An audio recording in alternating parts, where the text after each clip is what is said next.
നമസ്കാരം.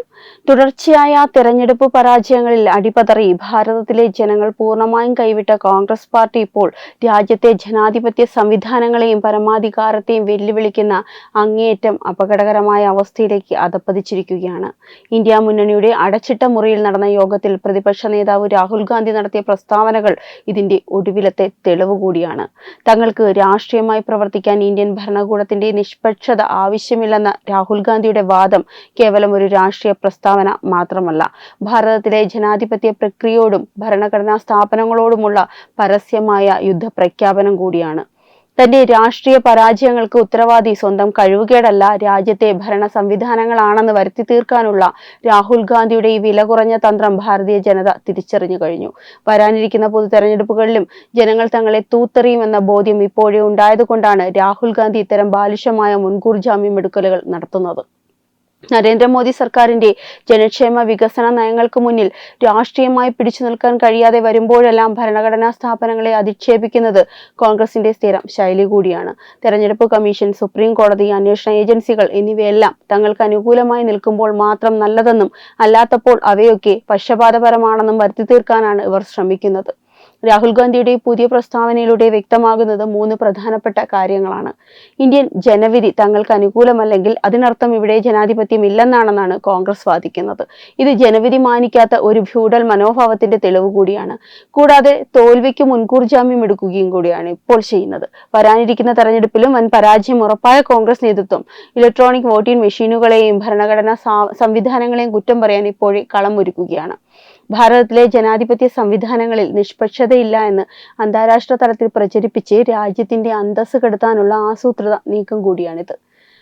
അടച്ചിട്ട മുറിയിലെ പ്രസംഗം പുറത്തുവിട്ടതിലൂടെ കോൺഗ്രസിന്റെ ഉള്ളിരിപ്പ് എന്താണെന്ന് വ്യക്തമായിട്ടുണ്ട്. മുന്നണിയിലെ സഖ്യകക്ഷികളെ വെറും കറിവേപ്പിലയാക്കി മാറ്റിക്കൊണ്ട് കോൺഗ്രസിന് മാത്രമേ രാജ്യത്തെ നയിക്കാൻ കഴിയൂ എന്ന നെഹ്റു കുടുംബത്തിന്റെ പാരമ്പര്യ അഹങ്കാരമാണ് ഇവിടെയും പ്രതിഫലിക്കുന്നത്. മുന്നണി എങ്ങനെ പ്രവർത്തിക്കണം, അതിന്റെ പരിധികൾ എന്തൊക്കെയാണെന്ന് ഒരു കൂടിയാലോചനയും ഇല്ലാതെ ഏകപക്ഷീയമായി പ്രഖ്യാപിക്കാൻ രാഹുൽ ഗാന്ധിക്ക് എന്ത് അവകാശമാണുള്ളത്? സ്വന്തം പാർട്ടിയിലെ മുതിർന്ന നേതാക്കളെ പോലും മാനിക്കാത്ത രാഹുൽ ഗാന്ധി ഒപ്പമുള്ള പ്രാദേശിക പാർട്ടികളെ അടിമകളായിട്ടാണ് കാണുന്നത്. അധികാരത്തിൽ വരാൻ പോകുന്നത് തങ്ങളാണെന്ന ഈ വ്യാമോഹം മുന്നണിയിലെ മറ്റ് പ്രാദേശിക കക്ഷികളോടുള്ള വെല്ലുവിളി കൂടിയാണ്. സ്വാതന്ത്ര്യാനന്തരം പതിറ്റാണ്ടുകളോളം രാജ്യം ഭരിച്ച കോൺഗ്രസ് ഭാരതത്തിന് സമ്മാനിച്ചത് അഴിമതിയും കെടുകാര്യസ്ഥതയും മാത്രമാണ്. 2G സ്കാം, കോമൺവെൽത്ത് അഴിമതി, കൽക്കരി കുംഭകോണം തുടങ്ങി രാജ്യാന്തര തലത്തിൽ ഭാരതത്തിന്റെ തലകുനിപ്പിച്ച അഴിമതികളുടെ പരമ്പര തന്നെ കോൺഗ്രസ് ഭരണകാലത്തുണ്ടായി. ഇന്ന് അതേ അഴിമതിക്കാരായ നേതാക്കളെ സംരക്ഷിക്കാനും അവരുടെ താല്പര്യങ്ങൾ സംരക്ഷിക്കാനുമാണ് രാഹുൽ ഗാന്ധിയും കൂട്ടരും ശ്രമിക്കുന്നത്.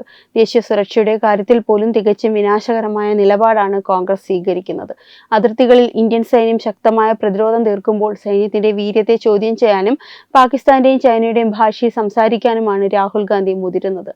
സർജിക്കൽ സ്ട്രൈക്കിന്റെ തെളിവ് ചോദിച്ച കോൺഗ്രസ് നിലപാട് ഭാരതീയർ ഒരിക്കലും മറക്കില്ല. രാജ്യത്തിന്റെ ആഭ്യന്തര സുരക്ഷയെ തകർക്കുന്ന വിഘടനവാദ ശക്തികൾക്ക് പ്രത്യക്ഷമായും പരോക്ഷമായും പിന്തുണ നൽകുന്ന രാഷ്ട്രീയമാണ് രാഹുൽ ഗാന്ധിയുടേത്. നരേന്ദ്രമോദി സർക്കാരിന്റെ കീഴിൽ ഭാരതം ഇന്ന് ലോകത്തിലെ 5ാമത്തെ വലിയ സാമ്പത്തിക ശക്തിയായി മാറിയിരിക്കുകയാണ്. Digital India, making India, startup India തുടങ്ങിയ പദ്ധതികളിലൂടെ രാജ്യം വലിയൊരു സാങ്കേതിക വ്യവസായ വിപ്ലവത്തിന് സാക്ഷ്യം വഹിക്കുന്നു.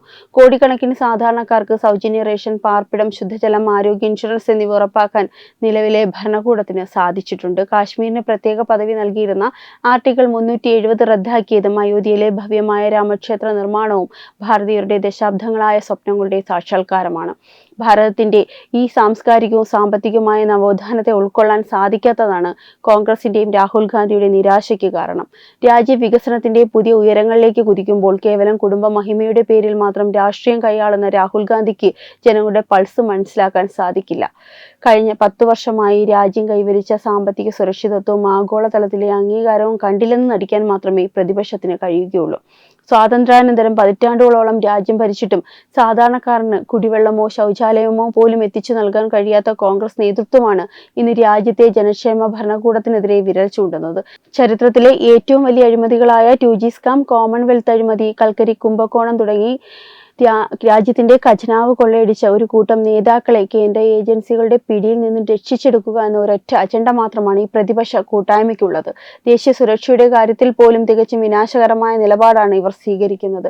അതിർത്തികളിൽ ഇന്ത്യൻ സൈന്യം ശക്തമായ പ്രതിരോധം തീർക്കുമ്പോൾ ചൈനയുടെയും പാകിസ്ഥാന്റെയും ഭാഷയിൽ സംസാരിക്കാനും സൈന്യത്തിന്റെ വീര്യത ചോദ്യം ചെയ്യാനുമാണ് രാഹുൽ ഗാന്ധി എപ്പോഴും മുതിരുന്നത്. ഭാരതത്തിന്റെ സാംസ്കാരിക പൈതൃകത്തെയും ദശാബ്ദങ്ങളായുള്ള കോടിക്കണക്കിന് ജനങ്ങളുടെ സ്വപ്നങ്ങളെയും തകർക്കാൻ ശ്രമിക്കുന്ന ഇത്തരം വിഘടനവാദ രാഷ്ട്രീയത്തെയും അഴിമതി സഖ്യത്തെയും ഭാരതീയ ജനത പൂർണ്ണമായും തിരിച്ചറിഞ്ഞു കഴിഞ്ഞു.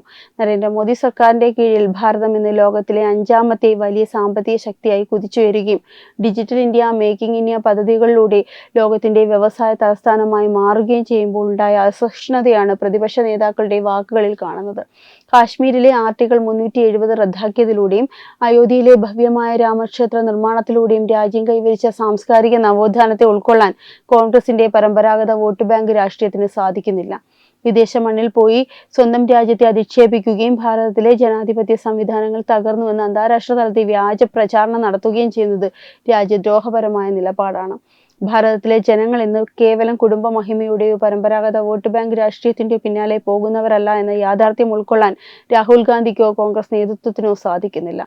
സാധാരണക്കാരന്റെ അധ്വാനത്തെയും ജനക്ഷേമ വികസന നയങ്ങളെയും മുൻനിർത്തി രാജ്യം ഭരിക്കുന്ന ഒരു നേതൃത്വത്തെ നേരിടാൻ അഴിമതിയിൽ മുങ്ങിയ ഒരു കുടുംബത്തിന്റെ താല്പര്യങ്ങൾ മാത്രം സംരക്ഷിക്കുന്ന ഇത്തരം നേതാക്കൾക്ക് കഴിയില്ല എന്ന് വീണ്ടും വീണ്ടും തെളിയുകയാണ്. ജനാധിപത്യത്തിൽ ജനങ്ങളാണ് പരമാധികാരികൾ എന്ന പ്രാഥമിക തത്വം മറന്നുകൊണ്ടാണ് തങ്ങൾക്ക് പ്രവർത്തിക്കാൻ ഭരണകൂട സംവിധാനങ്ങളുടെ നിഷ്പക്ഷത ആവശ്യമില്ലെന്ന തരത്തിൽ ഇവർ സംസാരിക്കുന്നത്. സ്വന്തം അണികളെ പോലും ആത്മവിശ്വാസത്തിലാക്കാൻ കഴിയാത്ത ഒരു നേതാവ് രാജ്യത്തിന്റെ പരമാധികാരത്തെ ചോദ്യം ചെയ്ത് അന്താരാഷ്ട്ര തലത്തിൽ ഭാരതത്തെ നാണം കെടുത്താൻ നോക്കുന്നത് ജനങ്ങളോടുള്ള വെല്ലുവിളി കൂടിയാണ്. ഇത്തരം അപക്വമായ നിലപാടിലൂടെ സ്വന്തം പാർട്ടിയുടെ തകർച്ച പൂർണ്ണമാക്കുകയാണ് രാഹുൽ ഗാന്ധി ചെയ്യുന്നത്. വരും തലമുറ ഈ വിനാശകരമായ രാഷ്ട്രീയത്തെ പൂർണ്ണമായും തള്ളിക്കളയുമെന്നതിൽ യാതൊരു സംശയവുമില്ല. ഒരു ഭാഗത്ത് രാജ്യത്തെ കോടിക്കണക്കിന് ജനങ്ങൾക്ക് സുരക്ഷിതത്വവും വികസനവും ഉറപ്പു നൽകുന്ന ശക്തമായ ഒരു ഭരണകൂടം നിലനിൽക്കുമ്പോൾ മറുഭാഗത്ത് അഴിമതിക്കാരായ ഒരു കൂട്ടം ആളുകളെ കൂട്ടുപിടിച്ച് അധികാരം മാത്രം ലക്ഷ്യമിട്ട് നീങ്ങുന്ന ഒരു ദുർബല സഖ്യമാണ് ഉള്ളത്.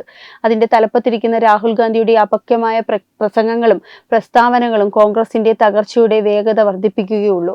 ഭാരതത്തിലെ ജനാധിപത്യം ശക്തവും സുതാര്യവുമാണ്. അതിനെ തകർക്കാൻ ശ്രമിക്കുന്ന ഏത് ശക്തികളെയും ജനങ്ങൾ വരുന്ന നാളുകളിലും വോട്ടിലൂടെ തൂത്തെറിയുക തന്നെ ചെയ്യും. വെബ് ഡെസ്ക് തത്തുമൈ ന്യൂസ്.